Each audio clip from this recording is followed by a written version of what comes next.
That certainly did. So I'm going to start, first of all, by welcoming you to our 2018 Burtenshaw Lecture, and then throwing out a quick disclaimer that technology is wonderful until it isn't. And we've got this little stutter thing in here and are just going to make the best of what we've got. I'm Nancy Swanner, and as the Associate Dean and Director of the School of Hospitality Business Management, it is my privilege to introduce our featured speaker and to provide a bit of history on the Burtenshaw Lecture Series. Before doing so, I would like to ask as a courtesy to our speaker and all others that you turn off and put away all electronic devices, particularly your cell phones. As noted in today's program, the Burtenshaw Lecture Series is made possible through a donation by Jerry and Angelina Burtenshaw, which commemorates their late son, Calvin Brett, who planned to enter WSU's hospitality program before being involved in a tragic accident many years ago. For the first time in the lecture's history, we have included a picture of Brett working as a concessionaire in the family business, which to me is simply priceless. Each year since 1981, WSU's School of Hospitality Business Management, through the efforts of the Burtenshaws, has invited leaders in the field of hospitality to visit our campus and to deliver a lecture to our students, faculty, and the WSU community. Today's lecture is being video streamed live online. For Angelina, who was unfortunately unable to make the trip, and those Cougs who may be joining us from Caesar Ritz colleges in Switzerland, Vancouver, Everett, Tri-Cities, and the global campus and beyond, welcome. We're glad you're here. In addition to supporting the Burtenshaw Lecture Series, the Burtenshaws have been instrumental in helping to shape the WSU hospitality program throughout the years, with their vision, their leadership efforts, and through their very generous contributions to the school. Jerry Burtenshaw is a prominent and very successful graduate of our program.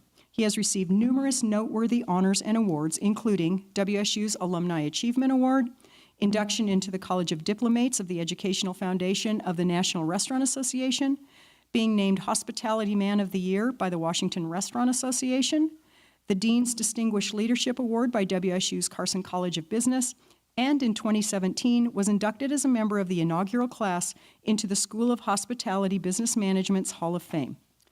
The Burtenshaws are remarkable individuals who have turned tremendous personal loss into the establishment of this wonderful lecture series that has significantly impacted students for over 35 years. Jerry is here with us today. Please stand and be recognized.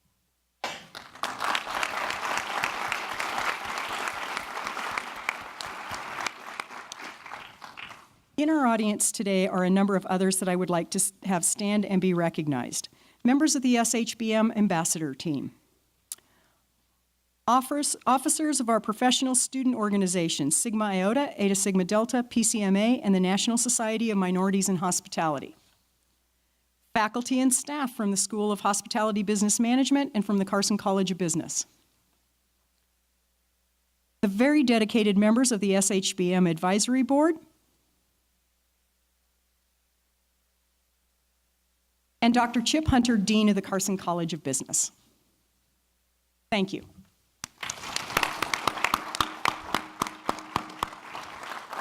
Now to introduce today's guest. Joe Berger is Executive Vice President and President of the Americas for Hilton. He is responsible for the operations functions of over 350 corporately managed Hilton hotels and Hilton Grand Vacation resorts throughout North, Central, and South America. Prior to his current position with Hilton, Berger served as co-president of LXR Luxury Resorts and Hotels, where he managed the formation and growth of the enterprise for over 4 years. Under his direction, the company repositioned several iconic properties to create one of the most profitable resort and hotel operations in the industry.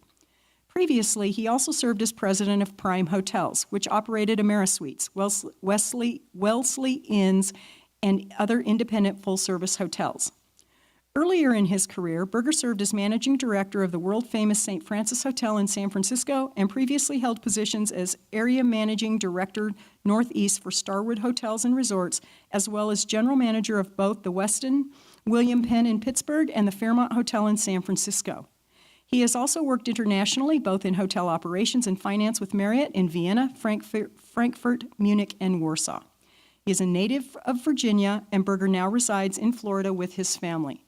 Let's give a very warm Coug welcome to Mr. Joe Berger. Nancy, thank you. Thank you. Thank you for the invite. It's an honor to be asked to speak at the Burtenshaw Lecture. So Jerry, thank you so much. And I got to tell you, I feel like a Coug today. I really do. You guys have so much energy and so much enthusiasm. It really is great to be here. But I thought I'd start with telling you, you heard a little bit about kind of my career. I thought I'd start with telling you a little bit more about myself, tell you a little bit about Hilton, what makes Hilton tick, tell you a little bit about kind of our history, and then talk about a little bit about our history, who we are, and then I thought I'd just talk a little bit more about kind of what you should be focusing on while you're in school and in your career when you first get a start in hospitality. Let me tell you a little bit about my career. You heard part of it, but you know, I started in this industry as a bellman, and I absolutely loved it, and fell in love with the hotel business. You know, I fell in love with interacting with guests, interacting with people, and I fell in love with just how different the hotel business was. It had food and beverage, you know, it had finance, it had marketing, you know, it has all the general components of a business, which were really a lot of fun. And I decided I really wanted to make a career in the hotel business, so I went from kind of the bell stand to the front desk, became a front desk supervisor, and then went to school. And I went to Penn State University and got a degree at Penn State and was hired out of college by Marriott. And they put me in their development program. And I worked for Marriott for about, 10 years.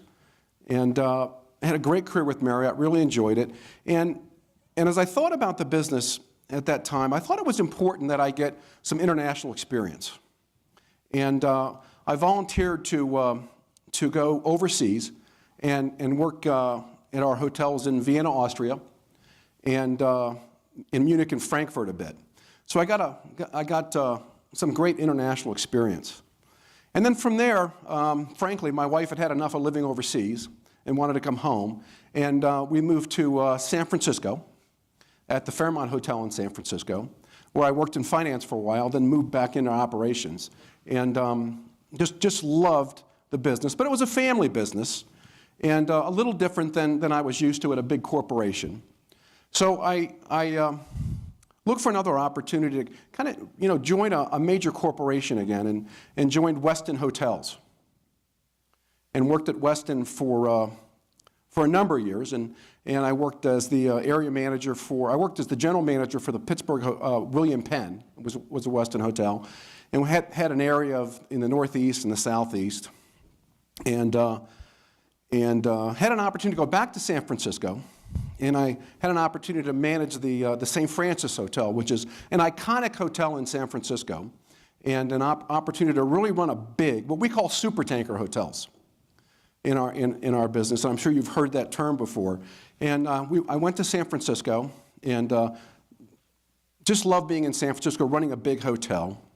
And I worked a little harder again to broaden my experience, and I joined a company called Prime Hospitality. And I ran Prime Hospitality for a few years. And that's a limited service company. So I learned a lot about the limited service business. And then that business got sold to Hyatt. And we started a business called Luxury Resorts. And Luxury Resorts was a fun company to be a part of. We grew this luxury resort business. And over time, the company I worked for, which was a private equity company called Blackstone, bought Hilton Hotels. We took this luxury resort company. It had resorts, it had hotels in it, and we folded into Hilton after the private equity company bought Hilton. And I joined Hilton as president of the Americas. So I've kind of had a very different, varied career in the hotel business. And I've enjoyed every minute of it. I love the hotel business. I love how complicated the business is and how simple the business is at times.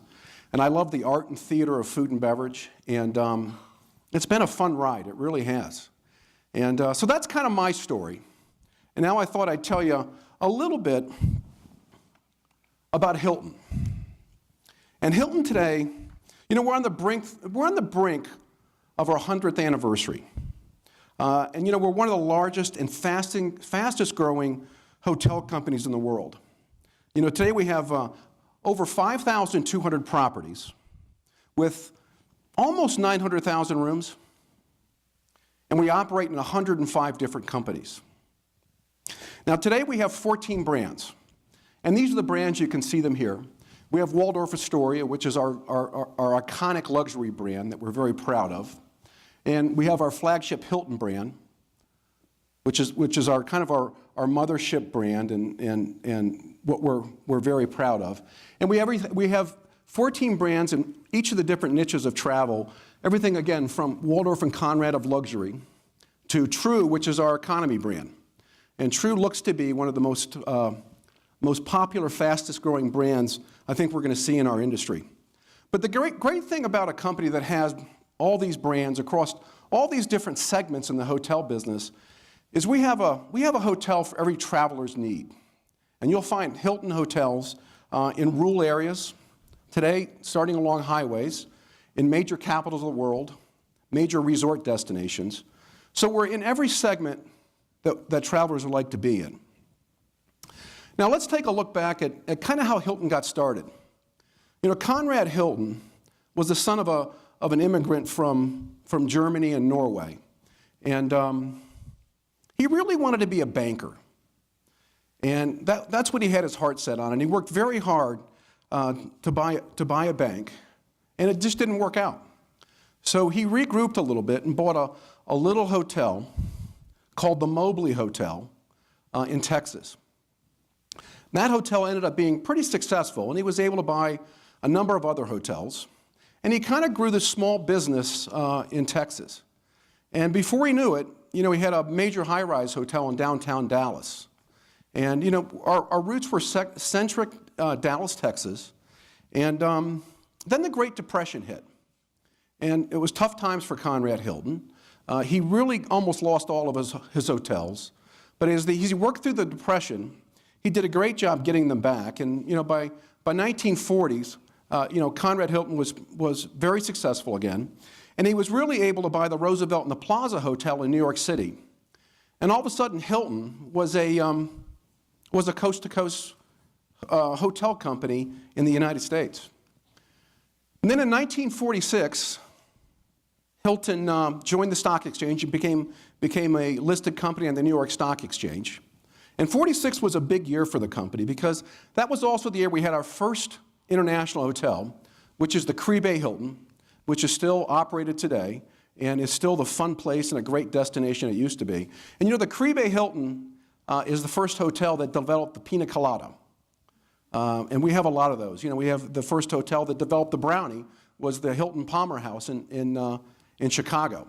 So just a lot of great history. And then also in 1946, Conrad Hilton bought the Waldorf Astoria in New York. You know, and it's a hotel he always wanted to buy and always felt he needed to own. It was probably the golden ring in the hotel business at that time. And he always said, the Waldorf Astoria, you know, the absolute greatest of them all. And I think what's exciting today is the Waldorf Astoria just closed about a year ago and is undergoing a major renovation to really become our flagship hotel again. So let's talk a little bit, you know, we're about 100 years old. You know, May will be our 100th anniversary. And think about how much has changed in the last 100 years. I mean, think about it. I look back when I started my business, or I started in business, after I graduated from college, no cell phones, no laptops. I remember it was a big deal if you carried a pager. And 100 years ago, you know, only 7% of the population even owned a car. And today we have self-driving cars. And frankly, we have cars in space today. It's a different world. But one of the things about Hilton is we've always been on the edge of innovation. You know, when we built hotels, we were the first hotels to offer air conditioning. The first hotels with TVs in guest rooms. First hotels with high-speed elevators. You know, we created the first reservation system, central reservation system. And, you know, pioneered the first airport hotels. So, you know, we look back at the things that we did back then, and, you know, they're such a part of today. I mean, you can't imagine a hotel without air conditioning today. You really can't. And I think what's interesting is if you think about it, how many companies do you know that have been around 100 years and are still really healthy? And then think about your careers and what's going to change over your lifetime by the time you're done working. I mean, I still remember a day when there was no computer system at the front desk or no point-of-sale system in any of our restaurants. It's just a different world today. But as I talked a little bit about innovation and how it's kind of always been part of who we are, innovation's, it's in our DNA as a company. And it's one thing we stay very, very focused on. And I will tell you that today, we're very focused still on a number of innovation components. So innovation is what we're about. And I will tell you that today, innovation is probably one of our core principles that we live by. And we know we're not a technology company. We're a hospitality company. But we know that we've got to be great at technology. And being great at technology allows us to innovate. And I will tell you that, today we're at the cusp of launching what we call Connected Room. And Connected Room is to give you all the convenience you need right at your cell phone. And who carries a cell phone today? Everybody. And let me ask, who has the Hilton app? Well, a lot of people do. Great. Well, if you don't have it, you should download it. Because today you can use your phone, you can choose a room. Once you chose your room, you can choose a hotel. Once you've chosen your hotel, you can go look and decide what room you want. Once you've picked out your room, you can check yourself in, and then your phone becomes your key.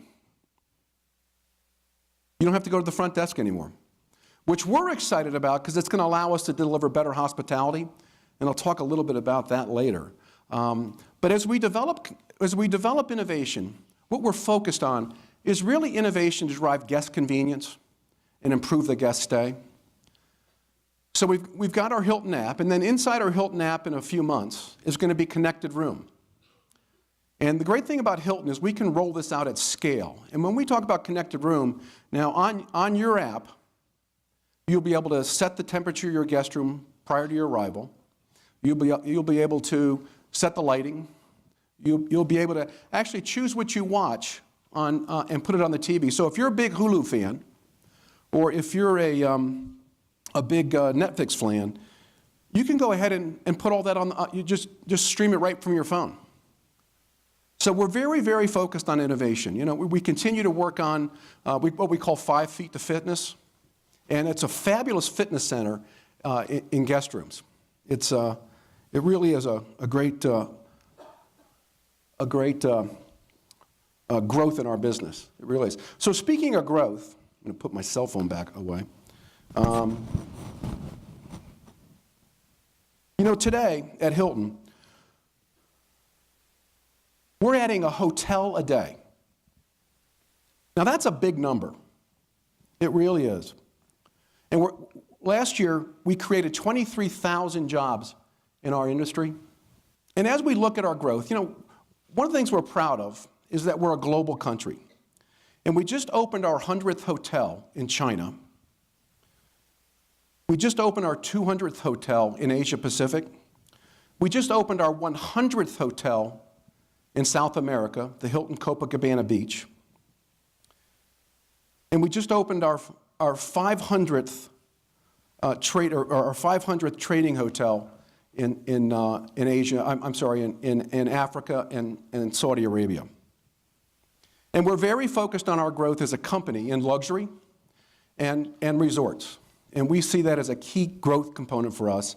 And we're very focused on using our balance sheet to continue that growth. The other area that we've grown in is our Hilton Honors. And can I ask, who's a Hilton Honors member? Great. And for those students who haven't joined Hilton Honors yet, you should join. It's just a great way to keep up with the industry. And we have 71 million members today.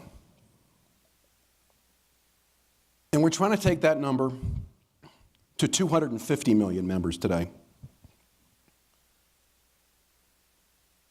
So I want to talk about our purpose. And when I think about what our company's about, it's not just being a hospitality company.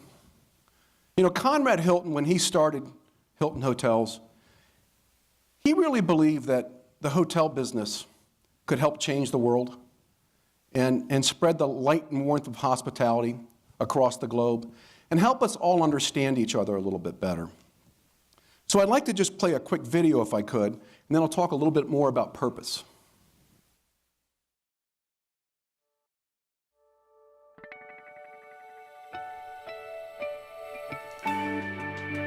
Purpose. Our purpose is what motivates us all and allows us to have a positive impact all around the world. So when a customer looks at us, they don't think about us as a lodging company. They don't think about us as a hotel made of concrete and steel. Instead, what we want them to think about is about the light and warmth of our people and the truly exceptional experiences that they have with us. Shine a light, we'll see. We're all beautiful. Yeah, we'll shine so bright, they'll see. This world can be beautiful. We have a purpose, and that purpose is people-oriented. It is reaching out and making memories. We don't just see check-ins, we see people.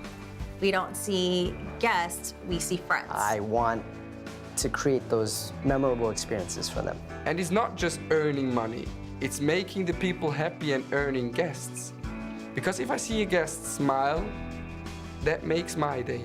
It's all part of that vision and that sense of purpose that we are there to set the standard of what hospitality means in this business. And people are going to experience that through us first. We have the power to put joy in people's hearts. We do. We have the joy of happiness. Not everybody has that opportunity to give you joy and happiness. That's not their business, but it is our business. We are Hilton, we are hospitality, and it doesn't end at the doors of a hotel. It doesn't end when I walk out of here at the end of the day. I think it's part of the way in which you live. It's incredible to see where we're going. The growth is phenomenal. Shine a light, we'll see. We're all beautiful. It's because of each of you and your teams that we're able to really positively impact, and think about this, hundreds of millions of people around the world every year. I think it's pretty darn clear we are the best hospitality company and the most hospitable company in the world. We are revolutionizing the face of hospitality. And I think if Conrad Hilton could see Hilton today, he would be so proud of the company we are. And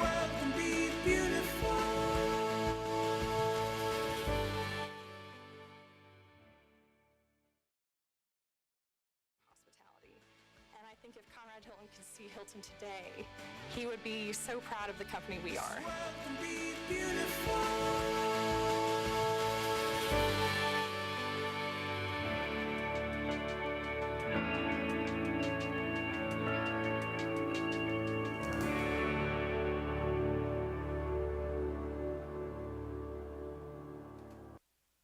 Well, that was Chris Nacetta, our Chief Executive Officer. And you know, we talk about Hilton being a global company. You know, we have 370,000 employees in our company. And we've talked a little bit about the growth and the size of the company. But you know, living our purpose is what's important to us as a company. And our purpose is really being the best hospitality company in the world. And part of that, there's two parts of that. One is taking great care of our team members, and one is taking great care of our guests. And you know, you talk a lot about service in the hotel school. You know, service is kind of the technical part of our jobs. It's the sequence of service of how we deliver service to our guests. But what we're focused on as a company, and we want all of our 370,000 employees to live and breathe, is hospitality. That's our purpose. And hospitality is not the service, as I said. It's about how we make our guests feel. And when we think about hospitality, it's kind of hard to describe. So a lot of times I'll use Danny Meyer, who's a famous restaurateur in this business, has a great definition of hospitality, and I love to use it.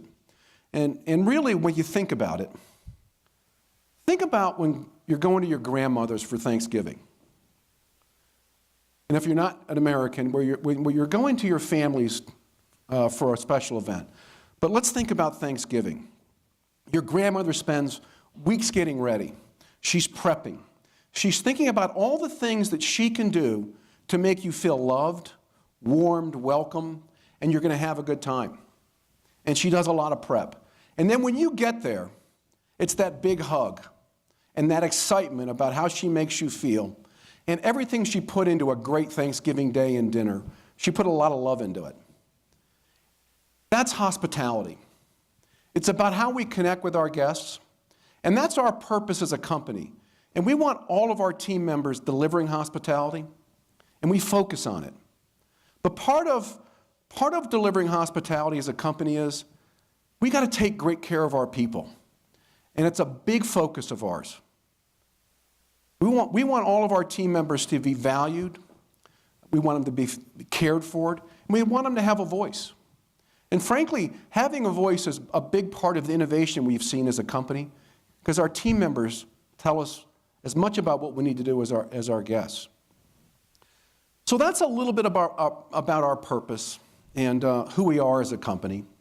And I talked a little bit about how we want to make sure we're really taking care of our team members. And I'll just share with you a little bit of some of the accolades we've gotten. If we could forward that one, that would be great. There we go. So I talked about taking care of our team members, and I'd like to just talk to you a little bit about some of the awards we got. Probably one of the ones we're most proud of is Great Places to Work. We're always one of the top companies in Great Places to Work. And that just is a reflection of how we take care of our team members. And diversity is really important to us as a company. We want to be a diverse company. We get a better voice, a better vision, and we're a much healthier company when we're diverse. So that's something we're really working on. It's something that's very important to us as a company. We're always in the Fortune 500 list. And I'll tell you, we're voted one of the best companies for veterans. You know, our veterans have sacrificed a lot. And we've committed to hiring 20,000 veterans in the next few years. We've already hired 10,000 veterans, and we're trying to make opportunity for another 10,000 more. So that's a little bit about who we are as a company. And at the top you can see here it says Thrive at Hilton. Thriving's important to us, and thriving's about how we take care of ourselves. And if we don't take good care of ourselves, we can't take good care of our guests. And we're very focused on making sure that we have the tools and the opportunity to take care of ourselves. So it's everything from sabbaticals to a lot of training on how we take care of ourselves and how we take care of our team members. So let's advance that. So we've talked about Hilton. I'd like to talk a little bit about careers in the hotel business. I think you guys or the hospitality business. You guys have chosen a great career. It's a career that I've had great passion for, and it's an industry I think that you can really kind of become anything you want to be and go in almost any direction of hospitality you want to be. And I don't think there's a lot of companies or industries that really would allow you to do that. It's a great place to start, and it's a great place to really kind of live your passion. And I know that everybody here is interested in the hospitality business, and there's so many different components of the hospitality business, and so many different areas you can take yourself into. Really, the sky's the limit. It really is. So let's advance that one more time. So I want to talk a little bit about, what you guys should be focused on in school and what's important today in the business world. And I can tell you, you only get one shot at school. And you really should be focused on developing your skills. And the great thing about a hospitality degree is that you're getting skills that you're going to use the rest of your career. And sometimes classes may not feel all that important, but I can tell you today, I lean back on business law classes I've taken, hospitality classes I've taken, And I want to talk a little bit about what you should focus on.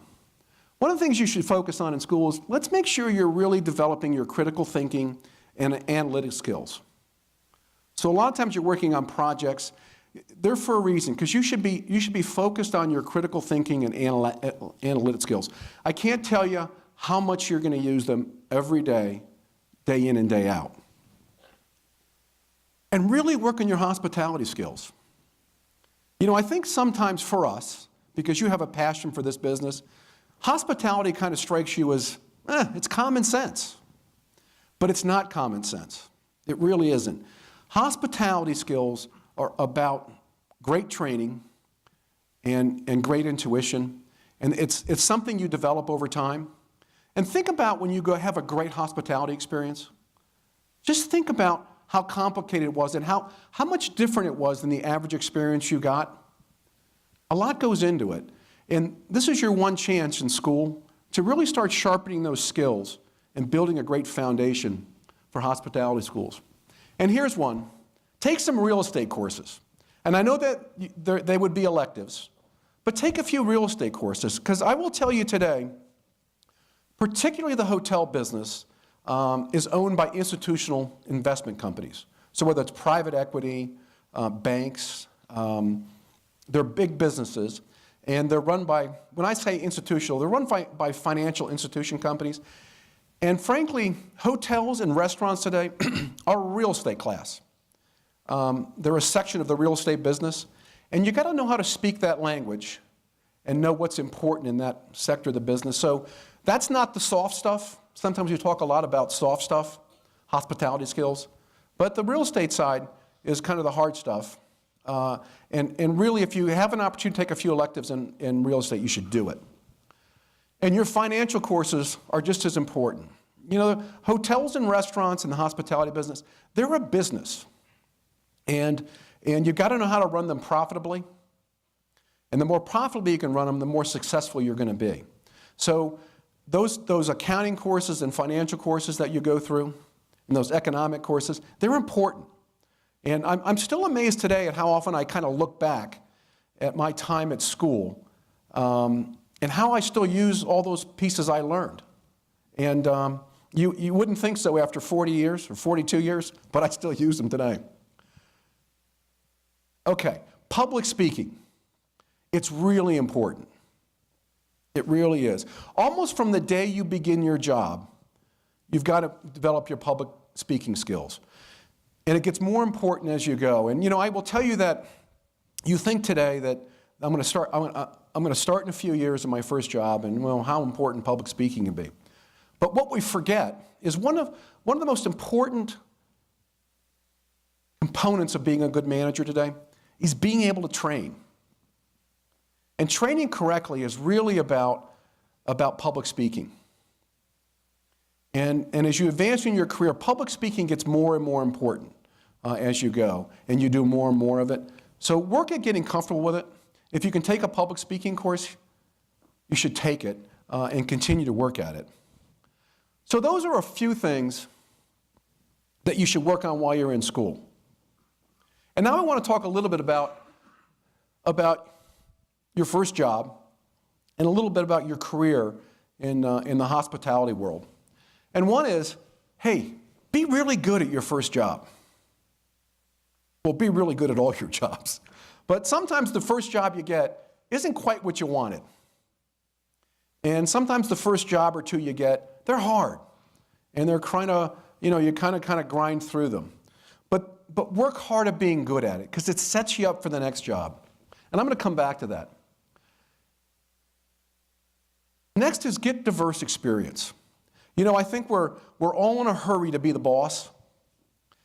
And being the boss is important and it's fun. But getting there quickly maybe isn't the best way and the quickest way to do it, or the most successful way to do it. Getting there with a diverse background is really important. And as I look across our organization and I look to make promotions, a lot of times it's the diverse background that is the important component of getting the next job. So if you have a passion for the room side of the business, get some food and beverage experience. If you love food and beverage, make sure you're getting rooms experience. Make sure you're working in housekeeping. Make sure you're working in the kitchen. Get an opportunity to work in sales. It's really important. And sometimes, we're all in a hurry. And I'll give you a perfect example. I was the area manager for Weston in the Northeast, and I kind of took a step back in my career to run the St. Francis because I knew in the long run of my career, I had to run a 1,000-room hotel. And I felt like it might have slowed me down for a couple years. But sometimes when you slow down, you really speed up. So really think about making sure you're planning your career. And I can tell you there's one person in charge of your career, and that's you. And you should really be thoughtful. I tell my kids this all the time. Be a sponge. When you first start working, there's an awful lot to learn. And it's all coming at you. But try to learn something every day and learn something in other departments. Learn about managing, learn about finance. Be a sponge. Because the more of a sponge you are, the more experience you get. And that kind of falls in being an expert in your field. If you're in food and beverage, if you're running a restaurant, be the best at it. Be an expert at it. It's really important, and I'll tell you why. Because you got to know the answer.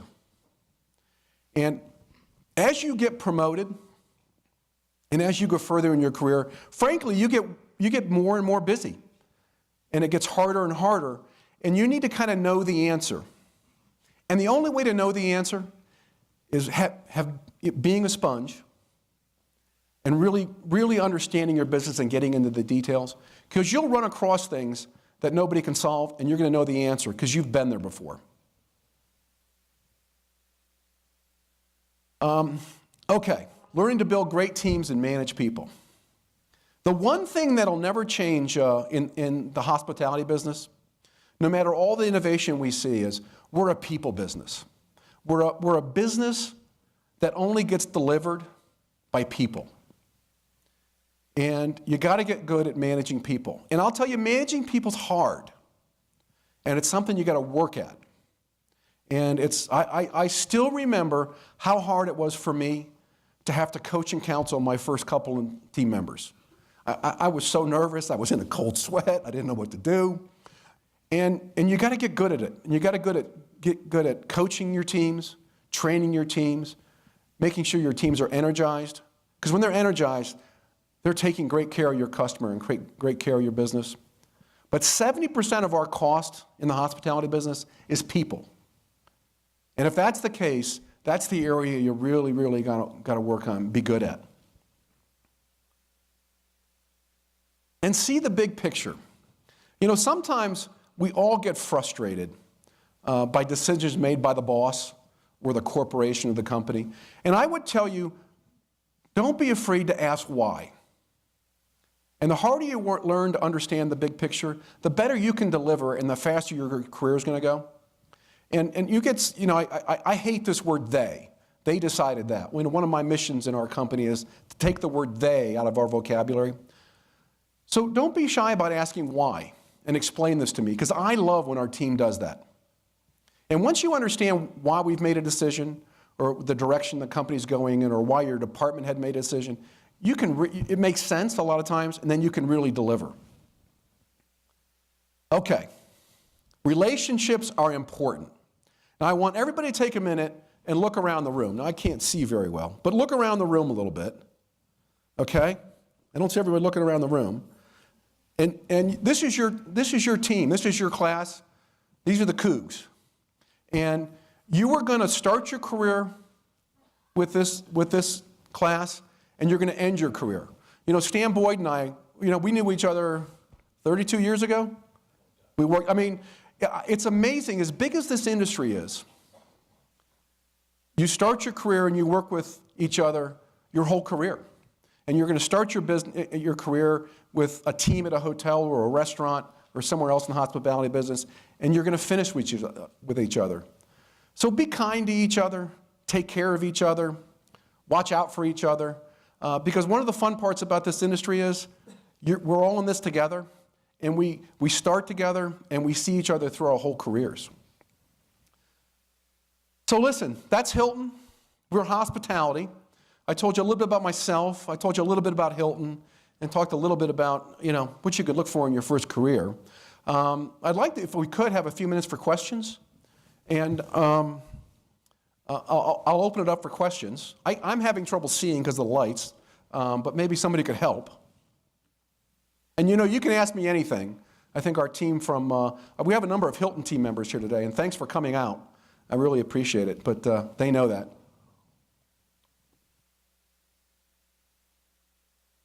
Yes?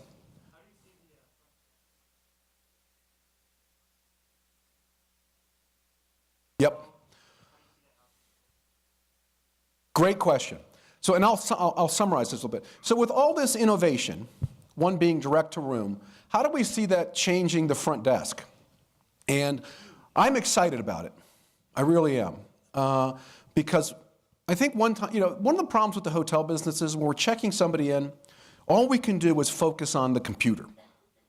And we don't have a chance to really touch our guests, interact with our guests. And our goal is to hopefully get our team members out from behind the front desk and really interacting with our guests. Because our purpose is hospitality, and every chance we can do, and that's why we innovate, is to increase hospitality. Every opportunity we can, we look to improve that. So it's going to change the front desk. And maybe there's a day where front desk, bell, door, all those things maybe they look a little different, and they're all interrelated. And maybe when our customers arrive, they're arriving to our living room. And it'll be a little different. Yeah, but I think it'll be much more rewarding. That's a good question.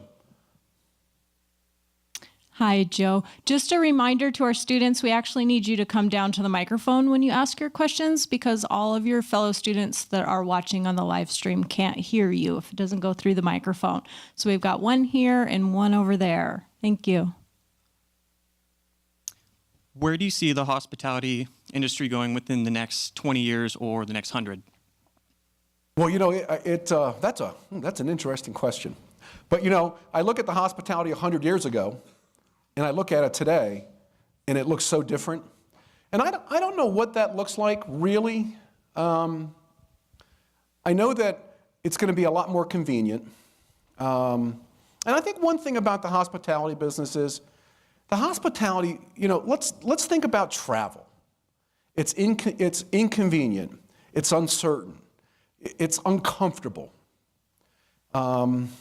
It's hard. And that's why it's so important when we get our guests to our hotels or our restaurants. We want to take great care of them. But maybe over the next 100 years, those three things get a lot easier, a lot better. I look how the business has changed since I started in it. And it'll change again. And we just got to change with it. I will tell you that when you look at the demographics of the world, travel is going to get more and more important and bigger. So I will tell you that the industry is going to keep growing. And today the customer wants experiences, and that's a focus of where we're all going. It'll be interesting what the customer wants 100 years from now. So I hope that answered your question. Okay, great. So my question for you is, you talked about Hilton's purpose.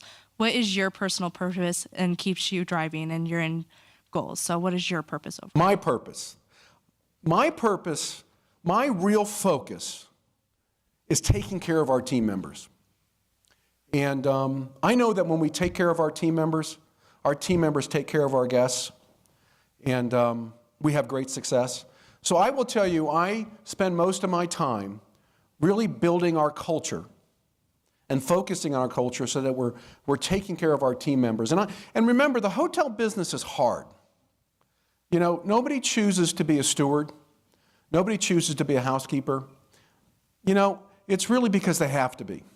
And I think when you think about it that way, we have a responsibility to really create a great place for people to work at, and a place where really they feel valued and cared for, they have a voice. And when you do those three things, you'll be surprised what you get. I love touring our hotels that are really good at it, because I got to tell you, our teams are so energized. And it makes me feel good. And part of caring for our team members is taking care of the communities they live in. And that's part of our purpose as a company when we think about hospitality. Is the nice thing about our business is your hotels or restaurants, you know, you're part of the fabric of the community you're in, and really part of the fabric. I mean, you're part of that community. And we want to make sure we're giving back in our industry, and particularly where it's important to our team members. So thank you for that question. Hi, I have a little bit of question. So I have a really big passion in hospitality industry, but a lot of times the chance that I have is a lot less than my friend who has his parents working in the hospitality, and they already have a lot of connections. So how do I outspend people with connections already when I don't have one? Well, I think what's wonderful about this business is you can rise for this business just by being good at your job. And I talked about a number of things. You know, one is being a sponge, being curious, really being good at your job. I can tell you you know, I lead personally 70,000 employees. I'm looking for those traits every day, and I'm looking to promote those traits. And I can tell you, you will rise quickly and have great opportunity. You don't need connections. You just got to do great. And you don't realize what you're learning in hotel school. You don't. You're going to need it all. So stay focused on your classes. And it takes care of itself, I promise. I promise. Hi, what disruptive technologies are you most excited for? Well, I'll answer that a little different. That's an interesting question. I'll answer it two ways. One is I'm a little worried. I'll tell you what I'm worried about first. I worry about, in our industry, the third-party travel agencies.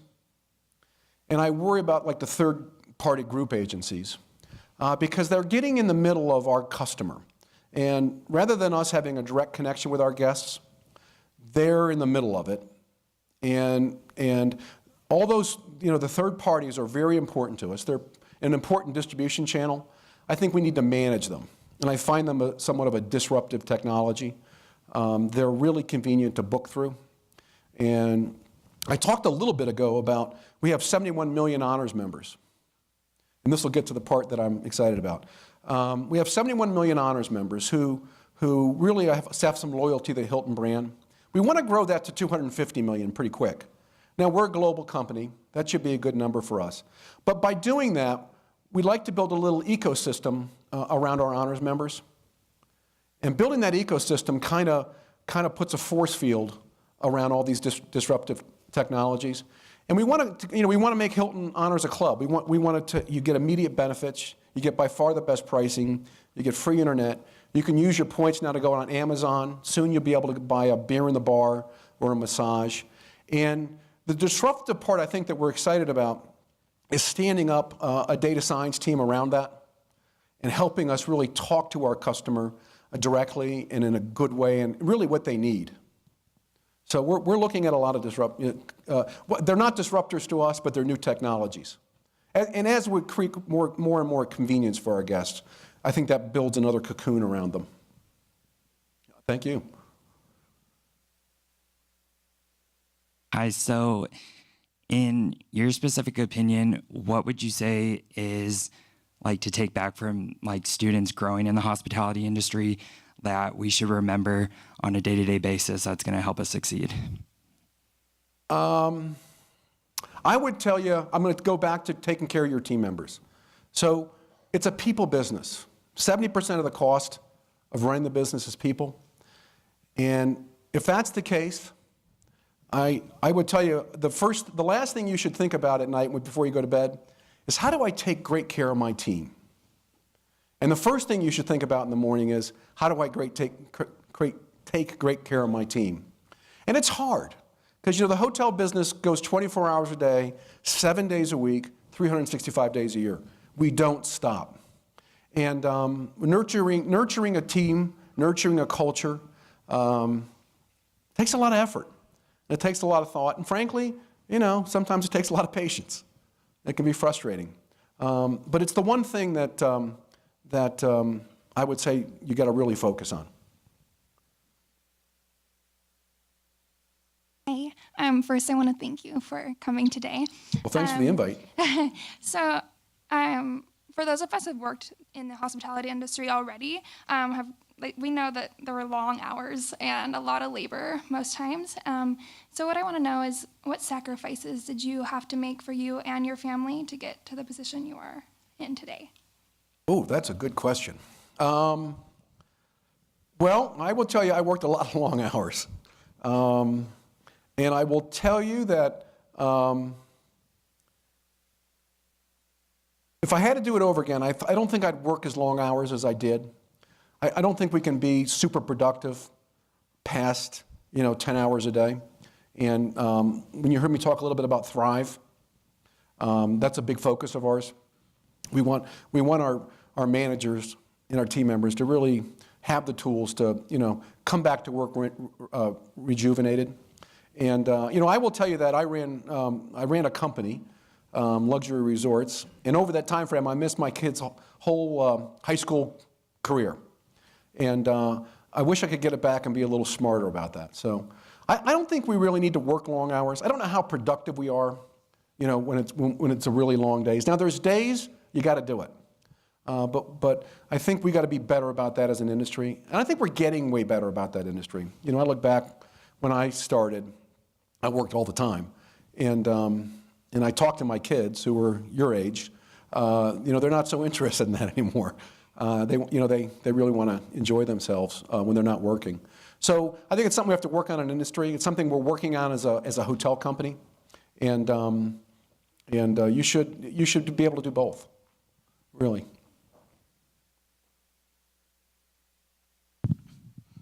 Hi there. So you mentioned earlier that you really are passionate about taking care of your employees, and you believe that that's a really big part about making the community successful where the hotel is stationed. So my question is, what charitable programs do you have that you're really passionate about that help the communities which the hotels are in be better for everyone who lives there, not just those who are patrons of the hotel, Yeah. luxury or economy? Right. So each of our hotels gives back to the community by themselves.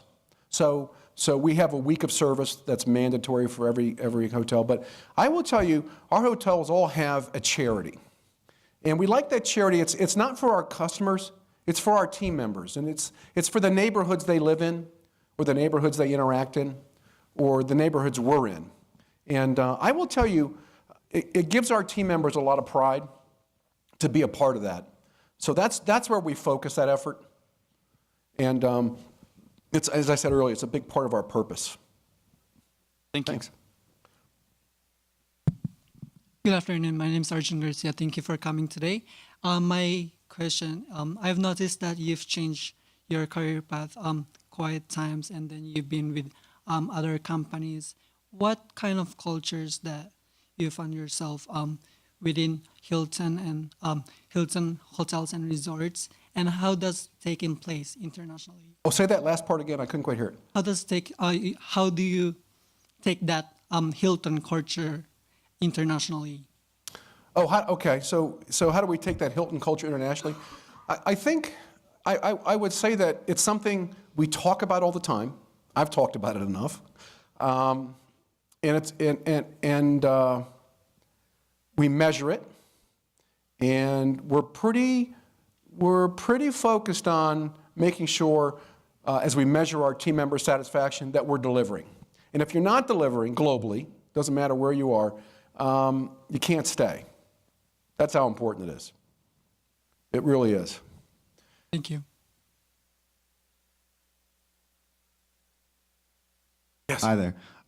So with our generation, we are like the true guinea pigs of all this new technology. So my question is, with all the new innovations of the technology, do you think that will take away from the hospitality from between person to person? Yes, yeah. And that's one thing we have to be careful of. Does innovation take away from our ability to touch our guests? And I would tell you that that's our guiding purpose, is we don't want it to. Now, I will tell you, with our direct-to-room, where your phone becomes a key, I come in and I stay at the McLean Hilton quite often on Sunday nights. And, it's been a long day. May have been out. I don't want to see anybody at the front desk. I go right to my room. And I use my phone as a key. So convenience is important too. So part of technology is delivering the convenience our guests want, and that's how we innovate. But also as we innovate, how do we improve hospitality? So we do both at the same time.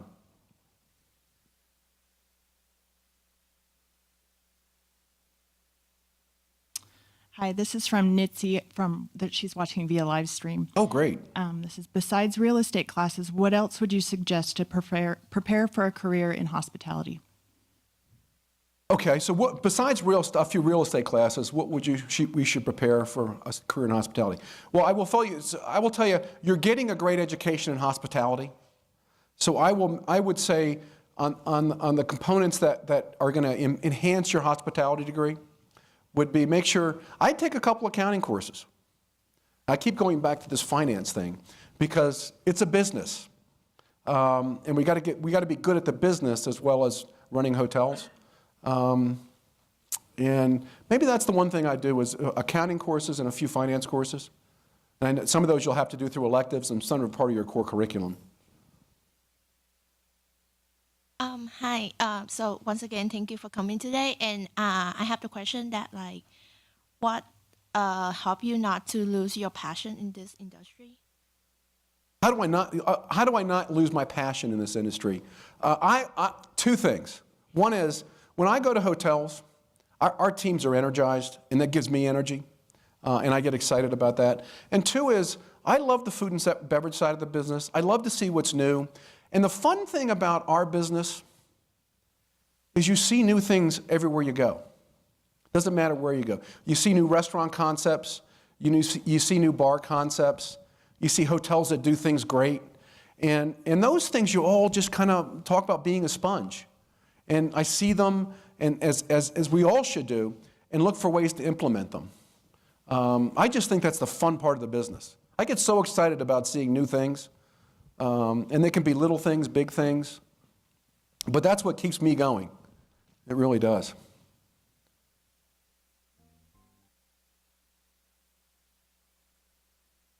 Well, is that it? I have a question. Sure. So a lot of these students are going to a career fair today, and so what are some of the attributes that you look for in students to come on board with your organization that might not have a career path, because they're new? Because they're new. Yeah. That is a good question because not everybody gets experience, and in the summer times it'd be great to work in the industry. Do we require time in the industry, which is a good thing? How many? 1,000 paid hours. Wow, that's great. That doesn't leave much playtime. I think when you go to a career fair, I think you got to know a little bit about the company you're talking to. And some of them are maybe not big companies but smaller companies, but the other thing is just being really interested. And a lot of companies are here to sell themselves. I'm doing a little bit of that today. And just be interested. Yeah. So, did you have a question? Hi. I was wondering, do you think the class of hotels for the real estate business is still a growing business? Yes, I do.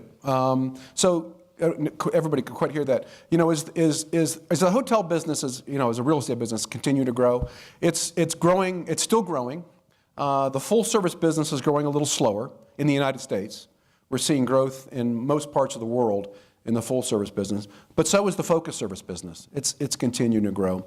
And we had a question earlier about, what does the future look like? And I think the future could be exciting. I think that the great thing about our business is it'll continue to morph. One of the things we were looking at is we were looking at the hostel business. I don't know who travels to a youth hostel. So a good count of us. Youth hostels have changed, and today the top of the building is still the same, but the bottom of the building has great programming, and you feel good in the space, and there's great food and beverage, and there's programmed activities, and do you take a piece of that and maybe put a hotel to it? But maybe the hotel looks a little different. Maybe it's not a hostel, but it's not a hotel, and maybe there's some big opportunity there. So those things in our business are going to continue to morph because customers' taste change and what they want change. And as the year goes by, it'll continue to change. It's a fun business to be in right now. It really is. I have another one from online. How have you been able to pick yourself back up, like after a bad day in the hotel, and get your morale back to your employees? So if I've had a bad day, how do I pick myself back up? Well, a couple things. One is we're big on what we call Thrive. And one of the things I do is I do a gratitude journal every day. And I try to meditate at least once a day, sometimes twice a day. But I think what gives me, after I've had a bad day, what gives me energy is just being in our hotels. And, I will tell you, visiting with our housekeepers and visiting with our stewards who, in my mind today, are living the American dream. And, sitting down with a housekeeper who is working, 40 hours a week, has been doing it and putting a kid through college. I mean, how do you have a bad day? We're in a great industry that does great things for people, and that's what picks me up.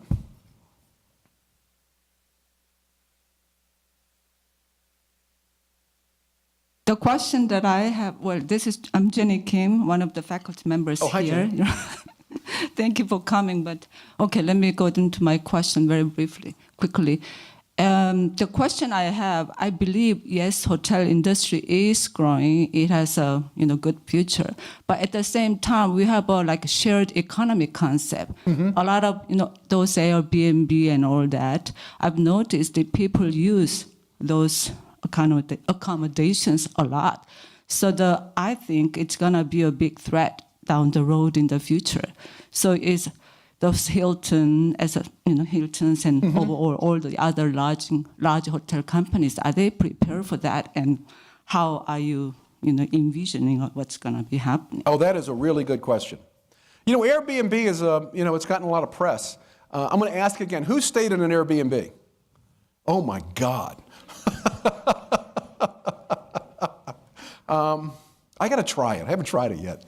That is a really good question. I would call it a bit of a disruptor.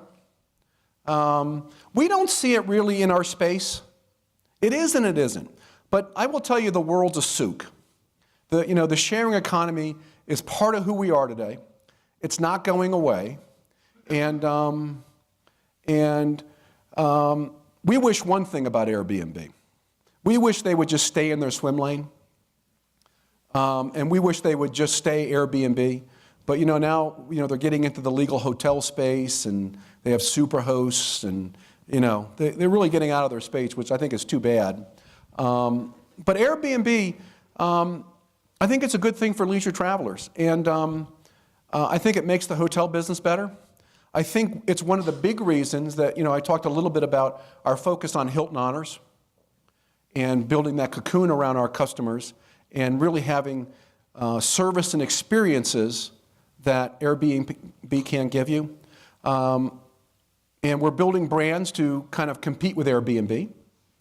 And we'll probably launch one of those in June. But I think it's good for our industry. We want them to stay in their swim lane. And I would just tell you, when you're really looking for service and convenience, you're gonna default to the hotel business. I think younger travelers tend to really like Airbnb. I'll tell you a quick story. My kids called me one day. They live together, and they said, "Hey, Dad, can you help us? Can you help us get rooms at the La Quinta Resort? We need like 8 rooms." And I said, "What are you, crazy? You're not staying at La Quinta. Call Airbnb." So they've got it figured out. There's a big group of them. One makes the reservation, and then they're barred from Airbnb. Then the next one makes the reservation, and they're barred from Airbnb. But no, I think Airbnb has its place. I think it's for a different kind of traveler. And when you're traveling on business and with families and leisure, it's not quite so business. We offer a different service, and we're building ourselves to kind of cocoon our customers. so that you'd want to be at a Hilton hotel, which, you know, any of our 14 brands, than rather staying at an Airbnb. But let's face it, there's times when, you know, people enjoy an Airbnb. But we see it as something we're trying to figure out.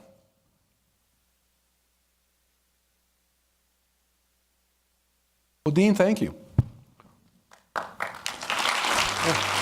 Thank